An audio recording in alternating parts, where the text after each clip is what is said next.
Почитувани граѓани, почитувани представници на медиумите, следува редовната пресконференција на министерот за здравство доктор Венко Филипче. По завршувањето на пресконференцијата ќе следуваат новинарските прашања за оние новинари кои што се вклучени на платформата Zoom, а веднаш потоа ќе ги поставам и оние прашања кои пристигнаа по електронски пат. Министре, повелете. Благодарам.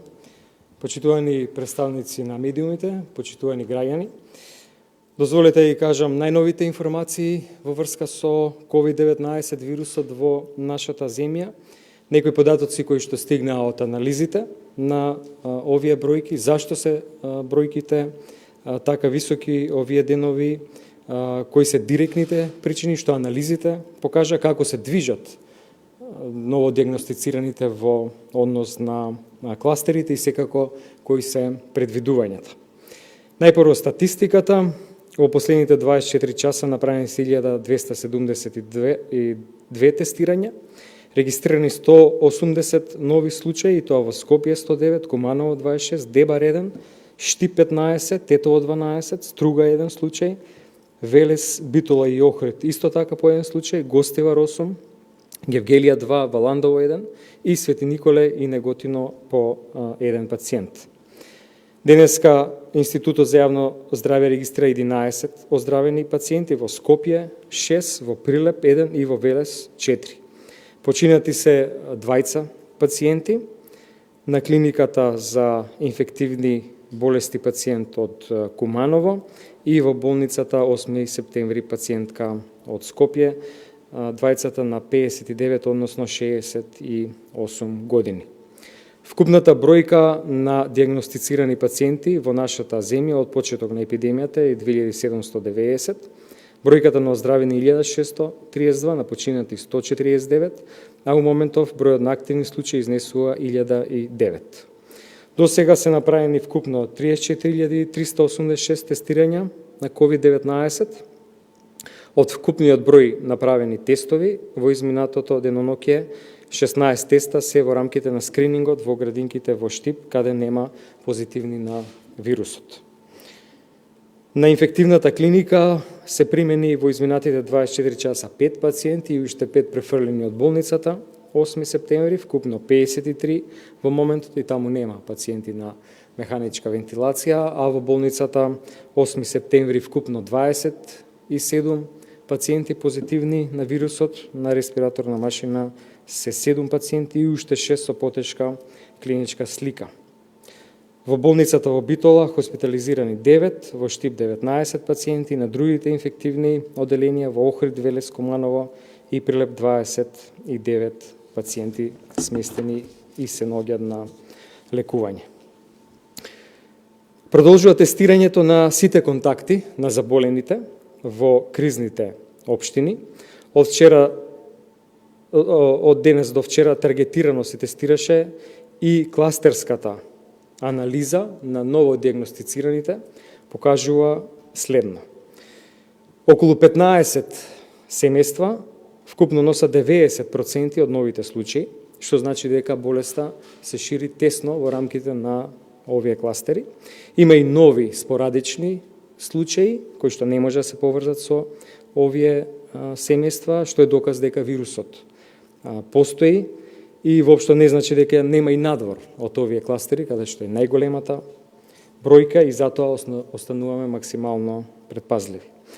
Несомнено е дека имаме еден втор бран, кој што е резултат на непочитувањето на мерките за собир и групирање, што впрочем го докажа и деталниот увид во анкетните епидемиолошки прашалници. Но зголемиот број на заболени може да се каже дека е очекуван поради начинот на тестирање кој што го применивме овие изминати денови, со оглед на тоа што првите случаи од семејствата покажа дека има одреден број на асимптоматски носители. Сакавме детално да видиме колку е тоа силно изразено. Денеска имаме и највисок број на тестови во 24 часа, така да со овој начин во овие познати кластери многу рано се идентификуваат носителите на вирусот. Затоа сметаме дека бранот многу кратко ќе трае, но ќе повторам, остануваме максимално внимателни и предпазливи. На сметка на овие голем број тестирања во рамките на познатите кластери, нешто се намали бројот на скринингот, пред се тука мислам на вработените во градинките. Уште еден податок од овој пристап дека вирулентноста значено слабее. Анализата на симптомите во изминатите 7 дена покажува дека има огромен број на случаи кои што се асимптоматски и со многу лесни симптоми, близу 90%. Но ова воопшто не треба да значи дека вирусот не е опасен. Сведоци сме дека и сега има пациенти кои што имаат тешка клиничка слика. Уште еден факт дека граѓаните треба многу да внимаваат, да ги почитуваат мерките, пред се тука мислам и на хронично болните. Иако бројката на заразени е висока, таа се шири во рамките на кластерите или на тие лица кои што се веќе во изолација, што се констатира со овие тестови направени во изминатите повеќе денови. Ке повторам, има и спорадично ширење, затоа, а тоа како доказ дека вирусот постои, мора повторно да апелирам до почитување на мерките.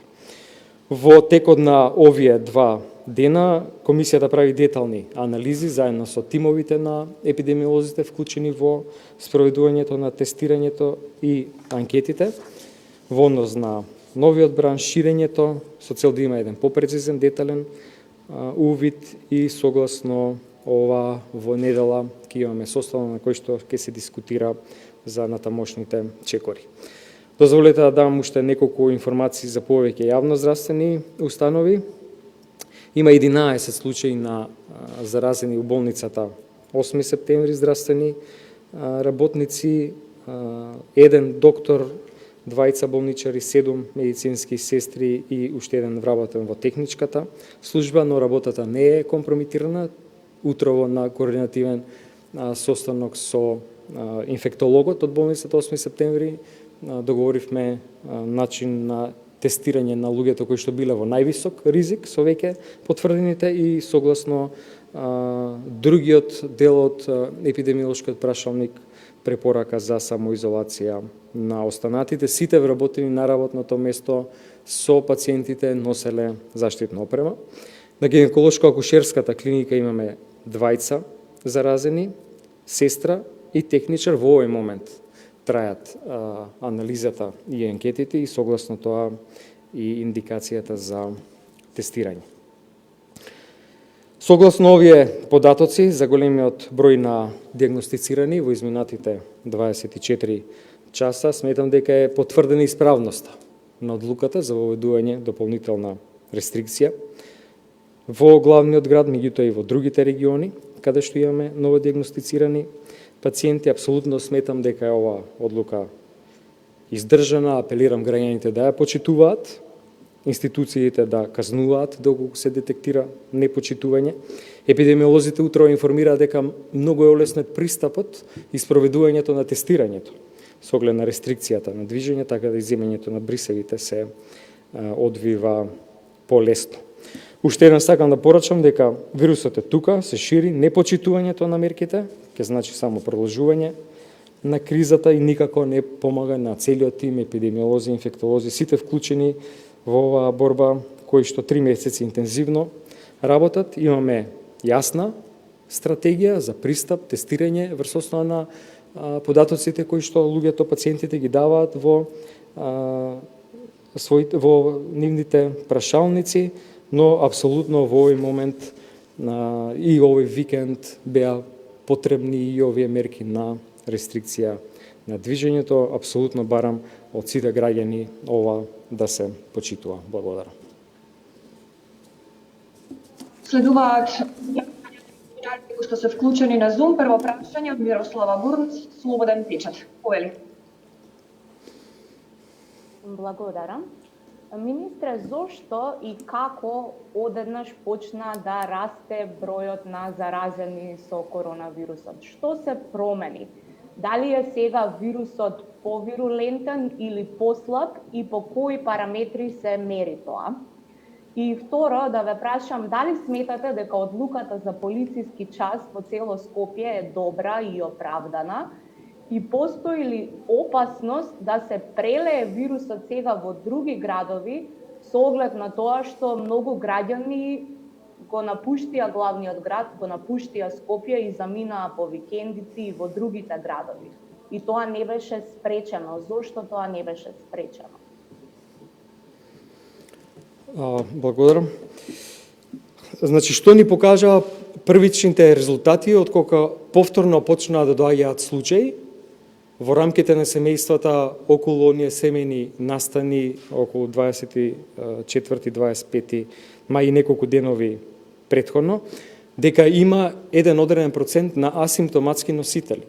И заради тоа интензивно ги истестиравме сите примерни контакти на претходно диагностицираните.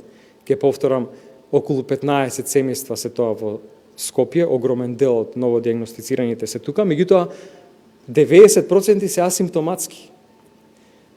Другите имаат сосем лесна симптоматологија.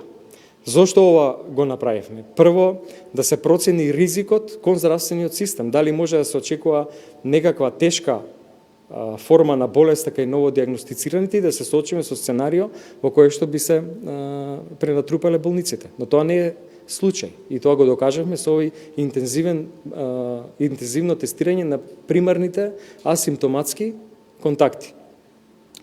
Кај членови на едно семејство од 10 тестирани само еден има, се кажувам конкретен пример, има позитивен тест со симптоми, сосем лесни, останатите 9 се асимптоматски носители. Значи, моравме да процениме прво капацитетот на болеста да прерасне во тешка, што не се случува изминативе 2 недели, ќе одговорам и на второто прашање, значи дека има податок, дека вируленцијата опаѓа, но во исто време знаеме и дека не е здравствениот систем во ризик. Затоа се зголемија тестирањата, затоа се тестира и примарните контакти во семејствата кои што немаат апсолутно никакви симптоми. Сега имаме јасна слика. Зошто беше, и да се надоврзам на следното прашање, зошто беше потребна рестрикција и зашто ваква селективна на некој начин? Прво, рамките на движењето во Скопје, многу од овие луѓе дадоа податок дека се движеле низ целиот град, моравме да ја направиме оваа рестрикција за да едноставно се заштити целиот град Скопје. Мислам дека на другите места кај што има спорадични случаи нема потреба од целосна рестрикција. Ние впрочем од понеделник најверојатно, и ова ќе го кажам со резерва заради тоа што одлука ќе се носи во недела или понеделник наутро, нема да има никаква рестрикција, ќе биде така како што беше до четвртокот на секаде. Но ќе имаме целосен увид, сите позитивни ќе бидат веќе ставени во изолација, ќе пратиме и нивната здравствена состојба, иако ќе повтораме еден сериозен дел од претходно први диагностицирани во рамките на семејствата после семејните настани, воопшто не развија симптоми. Па ќе следи тестирање во смисла на контрола за нивно негативизирање, кај огромен процент, ќе повторам 90%, веројатно и без никаква терапија. Значи, еден пристап со кој што го проценивме ризикот за здравствениот систем, да не евентуално се случи голем број на пациенти во еден момент во болниците, и понатаму доказ дека вируленцијата опаѓа. Полицискиот час, гледаме светоци сме во овие последни часови како се пренатрупа пред се туристичките места. Сметам дека можеби некој нешто поголем број на граѓани замина, меѓутоа тоа е уште еден доказ дека колкав и број на граѓани да заминуваат, а секако кај продолжен викенд се очекува да се испразнат големите места, да се наполнат туристичките, мора да се почитуваат мерките. Ние ќе треба да научиме да живееме со ова и понатаму. Секој следен викенд ќе биде субаво време и е можност да луѓето заминат во туристичките места. Ние во мерките за олабавување следните чекори планираме отворање на хотелите и така натаму. Затоа каде и да одат граѓаните, дали во рамките на своите места, дали посетуваат места. Овие превентивни мерки се универзални, важат за секого и секаде. Маската, дистанцата и честото миење на раце. Мирослава, дали имаш дополнителни прашања? Само уште едно дополнително прашање, дали ќе се тестираат сите матични лекари? Тие бараат веднаш да бидат тестирани. не се тестирани. Имавме ние состанок координативен пред 3 или 4 дена на кој што присуствува представници на лекарската комора, делот кој што го води примарното здравство и председателката на Сдруженијето на матични лекари. На тој состанок тоа не беше побарано, меѓутоа разговаравме за други моменти битни за функционирањето на матични лекари, начинот на водење, на пратење на пациентите и реферирањето преку системот Мој термин. Следно прашање, Тамара Грбаровска, телевизија Телма. Повели, Тамара. Добар ден, министре. Вака ќе се навратам на вашиот одговор околу викенд полицискиот час. Малку е контрадикторно. Велите дека идниот викенд луѓето ќе шетаат и ќе одат и ќе треба да се навикнеме на мерките. Тогаш зошто овој викенд се стави Скопје, поточно 4 региони се ставија во карантин, а цело Скопје или голем дел луѓе замина надвор.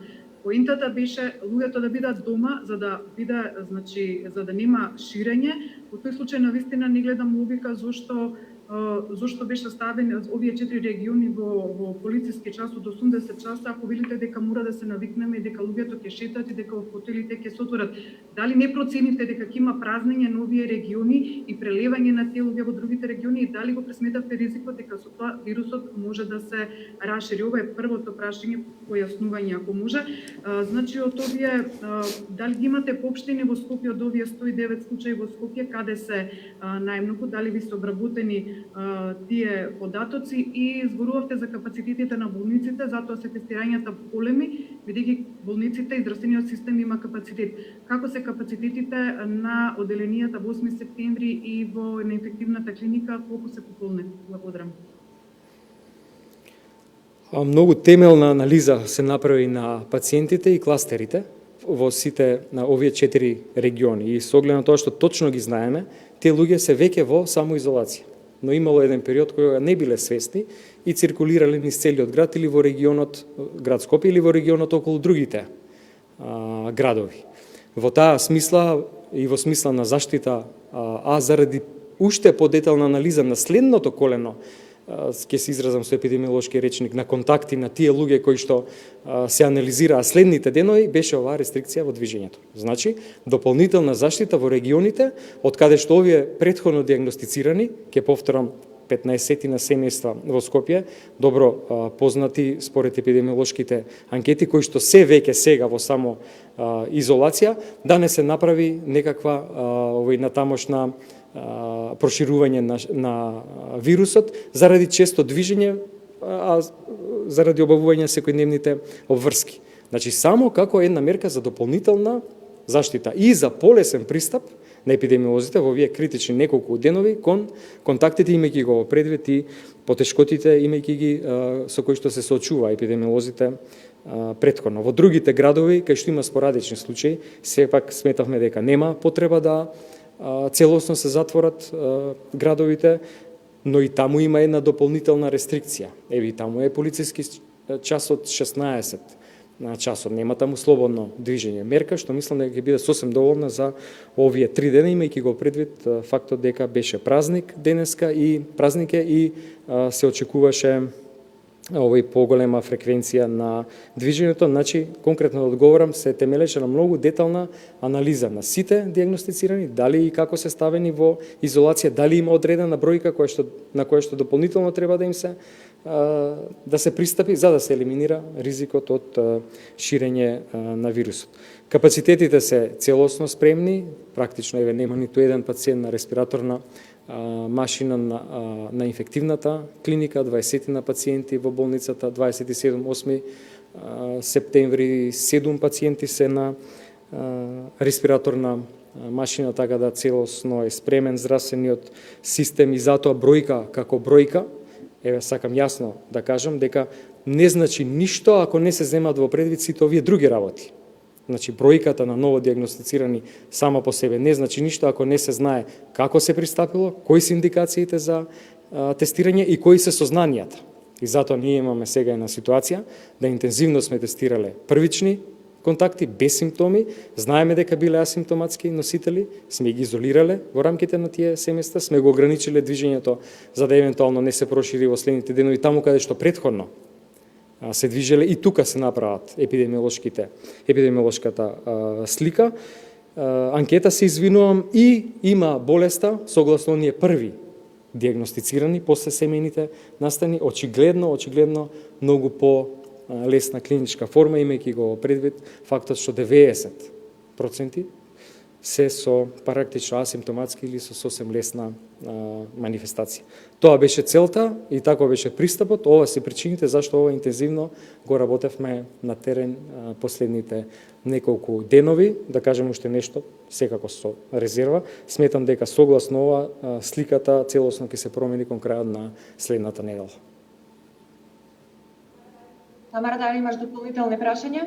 Министре, само не ми одговорите, дали го пресметавте ризикот дека со заминувањето на луѓе од овие 4 региони каде што има 80-часовен карантин, постои ризик на ширење на заразата во регионите каде полицискиот час е пократок? Повторно ќе кажам дека сепак беше проложен викенд, луѓето секако ќе заминаа. И таму кај што заминуваат треба да се придржуваат до превентивните мерки. Дали заминал некој поголем процент заради ова, не е причина да не се придржуваат до превентивните мерки. Еве и по од граѓаните да заминале било каде, ако носат маска и одржуваат дистанца, таков ќе биде животот и понатаму. Тоа е првата работа. Втората работа е што и таму има ограничување од движењето, сите други општини дозволено е до 16 часот. И третата, и ми се чини најбитната работа, јасно се познати, точно се познати контактите, резултатот од тестирањето и кластерите во кои што тие се движат. Уште еден доказ за тоа е таму каде што најпрво почна овој, да го кажам, втор бран во општината Сарај, после поголемиот број на позитивни случаи, идентификувањето на кластерите сега спласна. Во Чаир и во Бутел се најголемиот број на позитивни асимптоматски случаи. Благодарам. Следно прашање, нова ТВ, Минча Точи. Повели. Благодарам. Вие цело време говорите за познатите кластери, за познатите случаи.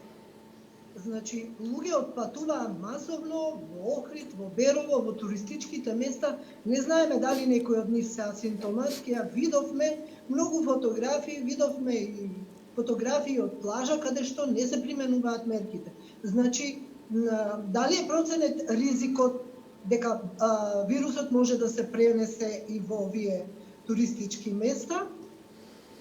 Знаеме дека Италија многу ја чинеше ова, во одењето во други региони, скапо ја чинеше од човечки животи и многу заболени. Го спомнувате Дебар како позитивен пример, но во Дебар сите знаеме дека беше карантин. Во Дебар немаше ниту влез, ниту излез од градот и имаше успех. Зошто правите споредба меѓу Скопје и Дебар или меѓу Дебар и другите жаришта? Ве молам ова, па после имам уште едно прашање. Мислам дека нема простор да се споредуваме со Италија, заради тоа што еве ќе се навратам и на претходниот одговор, точно се познати мини кластерите и тие се веќе во изолација.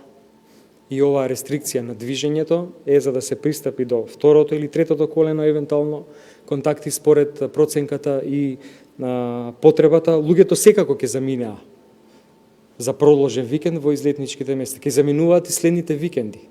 Затоа се насила превентивните мерки. Ние не можеме да го запреме движењето, ниту треба да го запреме движењето. Потребно е строго почитување на носењето маска и дистанцата, заради тоа што тоа е единствениот начин да и евентуално асимптоматски носител може да го пренесе вирусот. Така ќе беше и со членовите на семејствата да ова не го направивме. Затоа кога видовме дека има асимптоматски носители, малку поинтензивно тестиравме во рамките на овие познати кластери. Значи, мора да се почитуваат превентивните мерки, заради тоа што тоа е единствениот начин да се дисеминира вирусот во околината. Со оглед на тоа што се јасно познати случаите и се веќе во изолација и во рамките на овие семејства кои што веќе ги знаеме, така одеа и анкетите и прашалниците епидемиолошки целиот овој изминат период откако почна овој втор бран, мислам дека такво сценарио воопшто не е можно. Не сме на листата на Грција.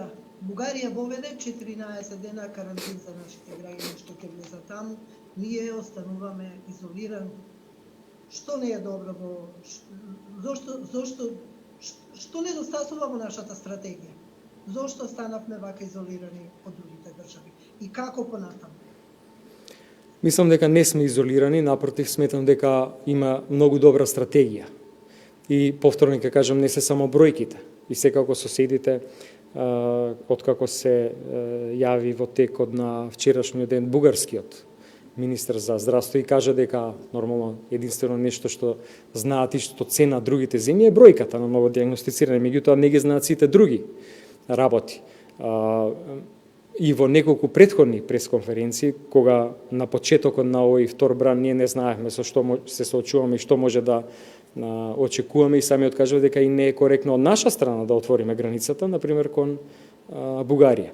Меѓутоа, бројката како бројка, ќе кажам повторно, не значи ништо ако не се знае зашто се прават тие тестирања и што е целта и како се пристапува за да се направи индикација за тестирање. Еве, ако 90% од овие последни новодиагностицирани случаи се асимптоматски и сме ги тестирали заради тоа што биле контакти во семејството, другото сценарио би било да се стават во изолација и да нема тестирање. И тогаш бројката би била на 10%, но моравме да имаме јасна епидемиолошка слика. Во овој момент мислам дека мора да се фокусираме не на отворање на границите и тоа како другите земји ги моделираат политиките врз основа на што, туку на тоа што се случува во нашата земја. За да ги спремиме капацитетите доколку е потребно да знаеме како ќе правиме понатаму. Минче, дали имаш дополнителни прашања? Да, тоа беше таа последна реченица. И благодарам. Следно прашање од телевизија Сител. Могали? Добар ден. Ако е во ред? Министер, неколку пати одговорите, ве праша колешките досега, но би ве прашала конкретно. На социјалните мрежи буквално може да се каже дека врие од коментари и реакции на окригени, велат ние не можеме да излеземе од дома, сега откако дојдоа, добро, велат Скопјани, но има и од другите градови. Дали е ова прекршување конкретно на одлуките на владата? И каква порака на овој начин испратија граѓаните до вас? Излегоа, избега од карантин и отидоа по туристичките места. Најдобрата порака би била до граѓаните каде и да се, дали во својот град или заминале некаде на друго место, да не се групираат и таму каде што има поголема група да носат маски, да одржуваат дистанца. И така ќе се живее понатаму. Ние нема може да се справиме со ние било која земја во светот нема да може да се справи со вирусот ако граѓаните не се придржуваат до мерките. Тоа се универзалните правила врз основа на кои што се темелат принципите на превенцијата и спречување на ширење на вирусот. Значи, каде и да заминале, ако носат маска, ако има дистанца, тоа никогаш нема да биде проблем. И повторно ќе кажам, доаѓаат летни одмори, доаѓаат викенди во кои што ќе биде убаво времето. Сигурно сите па и тука во Скопје ќе има поголема фреквенција на движење. Само такви превентивни мерки се дефинитивен начин да се спречи ширењето на вирусот. И сега конкретно, дали е ова прекршување на мерките на владата и дали можеби ги тестирате откако ќе се вратат од овие места каде што замина? Индикацијата за тестирање е врз основа на контактите и на ризикот за време на контактите. Значи, не може да се тестира некој кој што епидемиолозите ќе увидат дека нема некаков ризик. Прекршувањето треба да се санкционира. Треба да се контролира и треба да се санкционира. Мора граѓаните да сватат дека тоа мора да се почита. Парадокси имаше не само на овие туристички места кои што вие велите ќе мора вака да се навикнеме да живееме, парадокси има и во самиот главен град. Буквално граѓаните се дискриминирани. Во едните населби има целосен карантин, веќе во соседните како што се Сопиште, Чучер, Сандево, имавме репортажа денеска токму на оваа тема, таму има само полициски час. Како ја донесовте оваа одлука? врз основа на проценката на ризик од епидемиолошките анкети каде се движеле луѓето кои што се диагностицирани, а биле асимптоматски носители. И тоа ни покажа во кој дел што треба да направиме. Во Липково луѓето оделе често у Куманово. Во тетовските општини од една во друга исто така, многу често. Во Скопје исто така. Значи оваа мерка не е дискриминација, ова е со цел да се заштитат граѓаните, како у главниот град, така и во овие останати региони.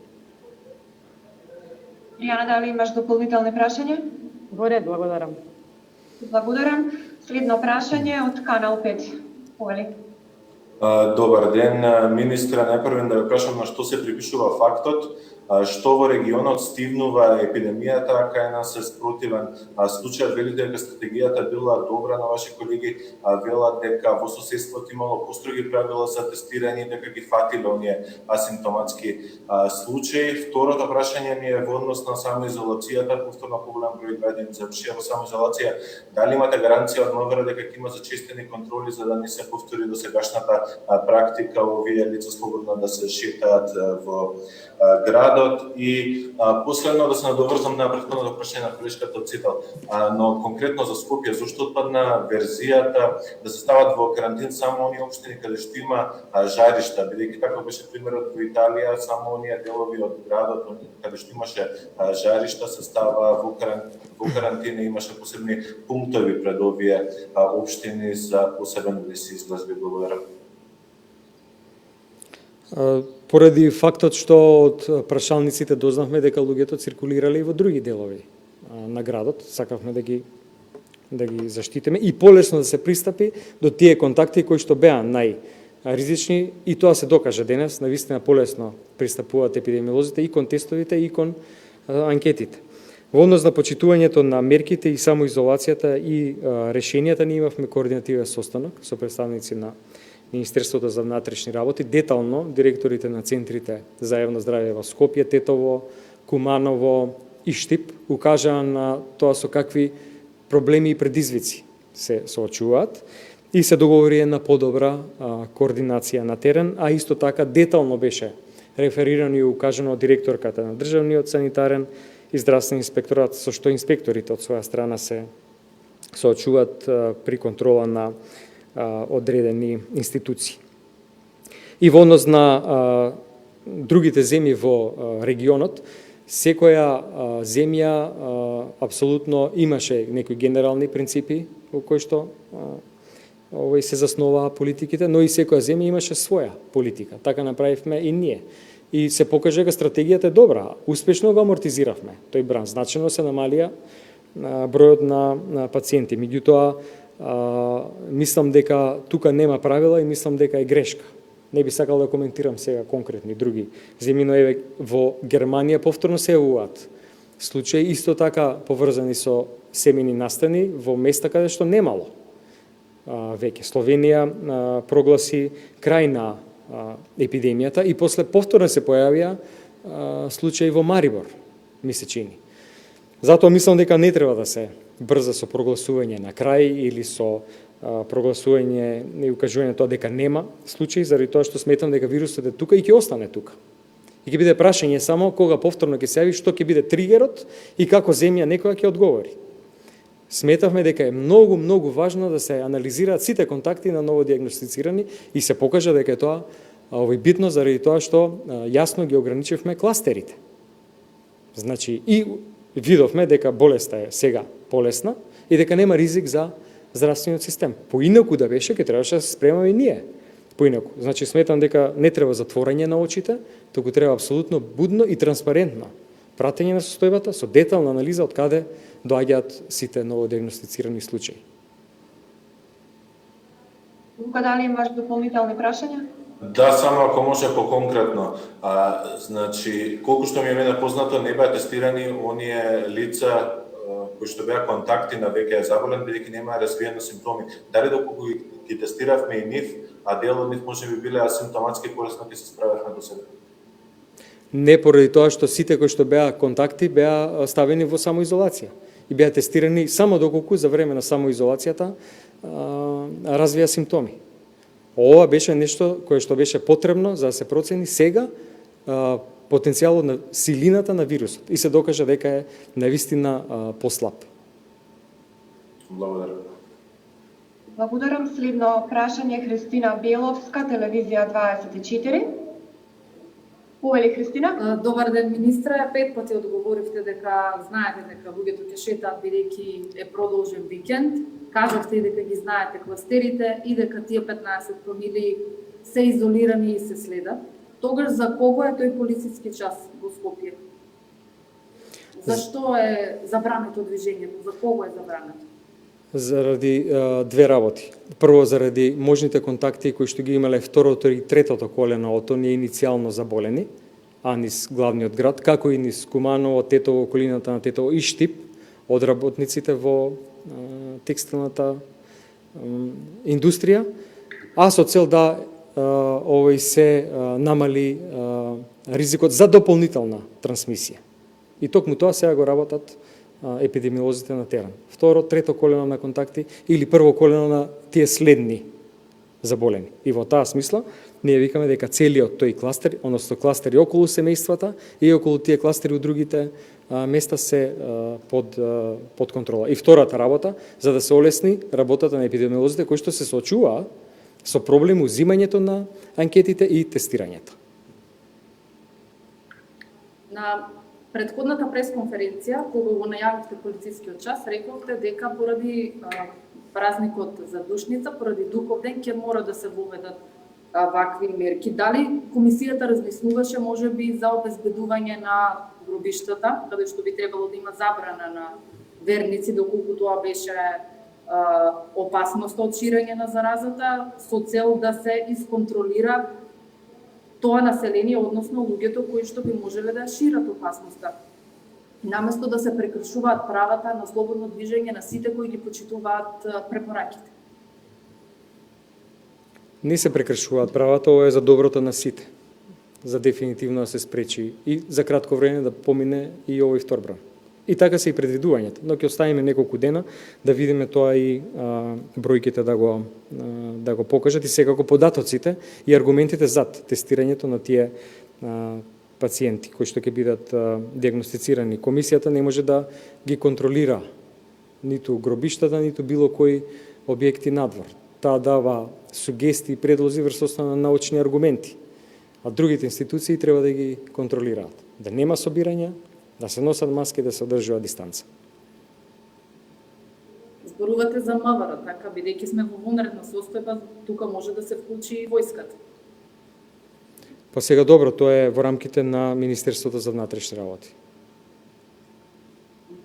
Истина, дали дополнителни прашања? Добро. Благодарам. Следно прашање, портал.мк, Елида Повели. Фала. Значи, министре, бидејќи најмалку 4 доктори од различни одделенија во Тетовската болница се разболени од корона, последната нели беше од гинеколошкото одделение, моето прашање е дали ќе се превземат дополнителни мерки за да заштитат докторите во Тетово? Дали можеби ќе се затвори некој одделение? Не, за сега нема информации дека има зараза од институцијата, туку дека е вирусот донесен од надвор. И второ, дека во овој момент не е ниту едно одделение во ризик и се функционира нормално. Значи, ниту една одделение или било кој оддел во рамките на одделенијата не е компрометиран. Или дали имаш дополнителни прашања? Благодарам. Да, уште едно прашање за Тетово. Дали може би се мисли за продолжување на рестрикциите во овој град, имајќи го во предвид фактот дека тој е вториот град после Скопје, нели, кој има најголеми активни случаи на вирусот? Ви благодарам. За сега не, меѓутоа тоа ќе го покаже анализата во недела од овие неколку денови. За сега добро се спроведуваат сите процеси и активности на епидемиолозите на терен во сите 4 овие региони кои што беа детектирани како најризични. Проценката е дека не, но ќе почекаме уште неколку дена. Благодарам. Телма телевизија и Нова ТВ побара повторно вклучување. Тамара повели. Министре, со оглед на бројките и велите дека очекувате денови да видите како ќе биде, ако продолжат ваквите бројки, дали размислувате и какви би биле мерките, дали ќе се воведат назад некои рестрикции, кои би можеле да бидат тоа, дали може би повторно полициски час или некакви други форми, ако може по-конкретно. И едно прашање кое ми стигна од пред малку, значи од вработени во ГОП 8 септември, која ќе се реши статусот на оние кои се со договор на дело на 12.500 денари, така пишува, а кои при тоа не се здравствено пензиско осигурување. Ова е надвор малку од оваа тема која имаме, но сепак е поврзано со медицинскиот персонал или со лицата кои работат во здравствените институции. Благодарам.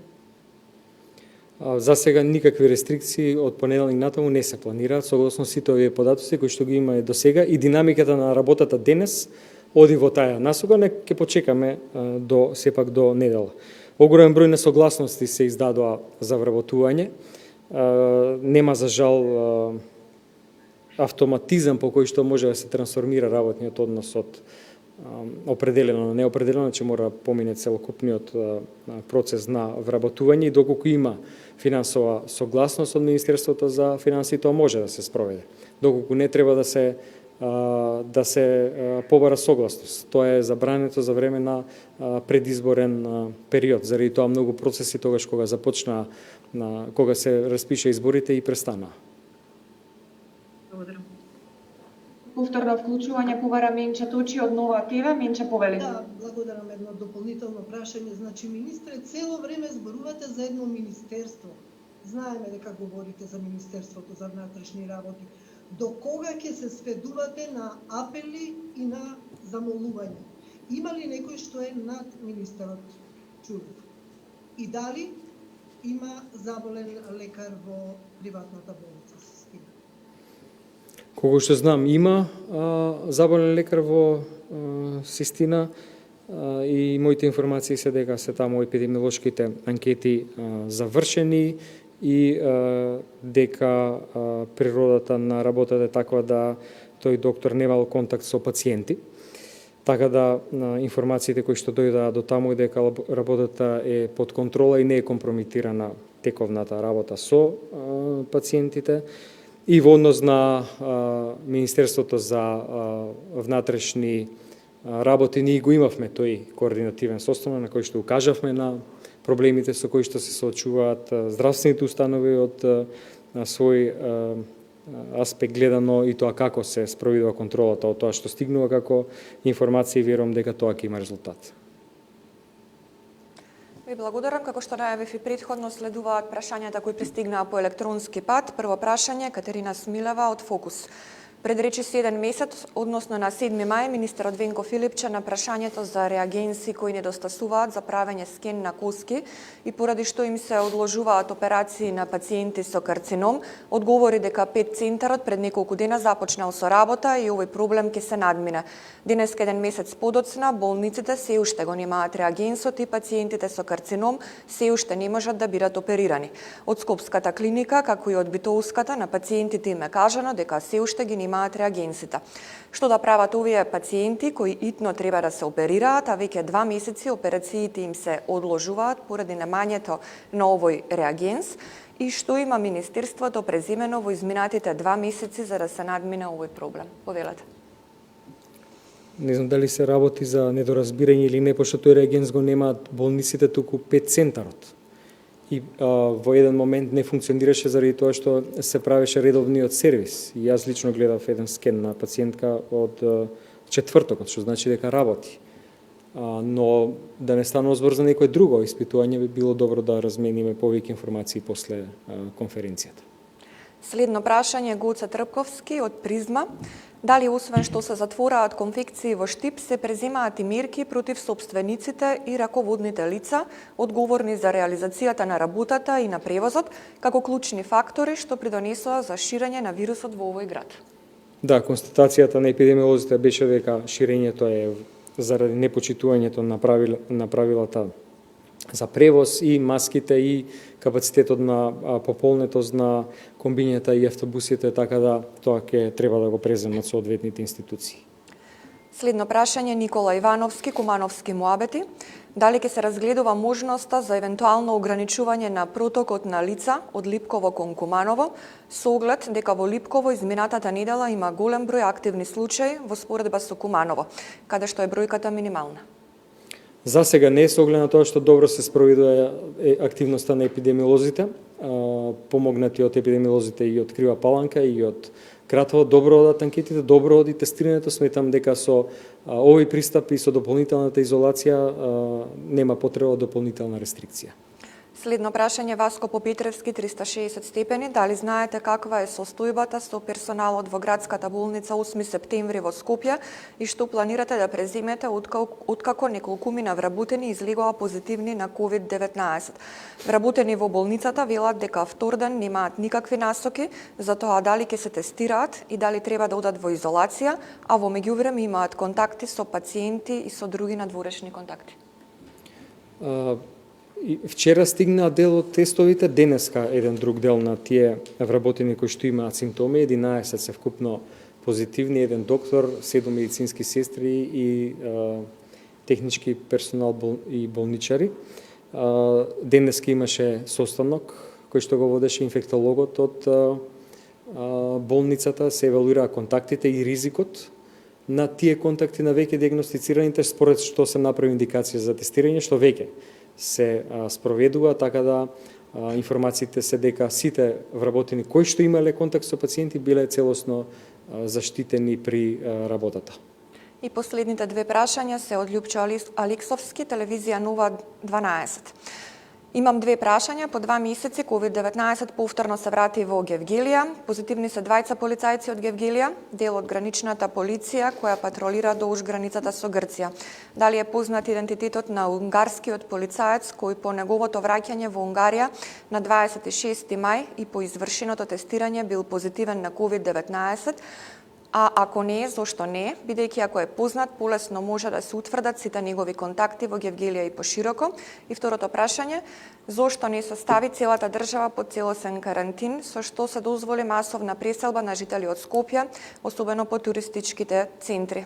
Повелете, сметам дека на второто веќе и дел одговоривте. Не, нема потреба за таква рестрикција, впрочем динамика на движење има низ целата држава и од натрешноста кон Скопје, секој ден, еве за викенд и кон туристичките места, затоа се овие превентивни мерки.